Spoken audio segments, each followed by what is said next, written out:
C'est juste, je ne sais pas à qui va le 5 comment il est réparti.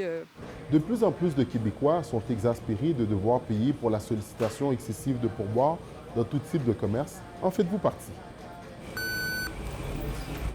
Oui, c'est sûr que la liberté de donner ce qu'on veut est imposée. Pour plusieurs, ces sollicitations deviennent parfois un automatisme difficile à éviter. Est-ce que quand vous allez dans un commerce, vous pensez qu'on vous exige un pourboire trop élevé? Oui. Ah oui? Oui, bien, tout dépendant, c'est surtout quand tu fais du take-out ou des choses comme ça. Je trouve que c'est un peu exagéré, mais sinon, on y va aussi avec le service qu'ils nous donnent. On devrait choisir. On devrait être libre de le faire. C'est la demande systématique qui est un peu ennuyeuse, mettons.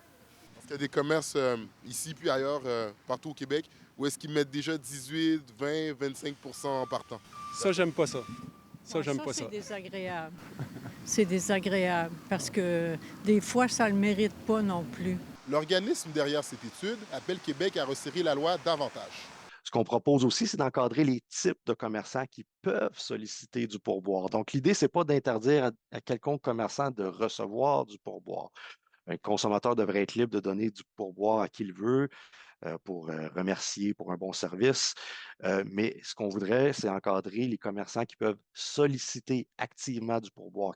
Et peut-être une dernière chose aussi qu'on recommande dans ce rapport-là, c'est de faire un avis sur les pourboires. C'est-à-dire que lorsque le consommateur va dans un commerce qui sollicite du pourboire, il devrait avoir une plus grande transparence. Il devrait avoir un avis qui lui dit aussi à qui il est remis ce pourboire-là, parce que ce n'est pas toujours clair pour les consommateurs. Donc, est-ce que le propriétaire du commerce en prend une partie? Selon le Conseil canadien du commerce de détail, il y a plusieurs raisons attribuables à ce phénomène. Il faut rappeler à quoi servait le pourboire. Là. À l'époque, c'était d'abord pour permettre à des commerçants, évidemment la restauration en premier lieu, d'être rémunérés pour les services rendus. Maintenant, avec les années, ça s'est développé. Certains commerçants qui offrent des services ont ajouté la capacité pour... puis souvent, on le voyait déjà dans les petits bols auparavant pour boire. C'est toujours volontaire et ça a toujours demeuré, ça a toujours été volontaire.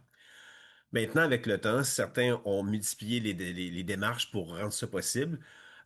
Ce qu'on rappelle, et c'est ça, je crois, qui est important aujourd'hui, c'est que ça a toujours été un geste volontaire et ça sera toujours un geste volontaire. Ce qu'on constate présentement, c'est qu'il y a des commerçants qui, eux, calculent que c'est à leur avantage d'offrir la capacité aux consommateurs de donner du pourboire. Une chose est certaine, de nombreux consommateurs souhaitent désigner eux-mêmes leur pourboire après un service reçu. À Montréal, Sacha Oulkimirazil pour Novo Info.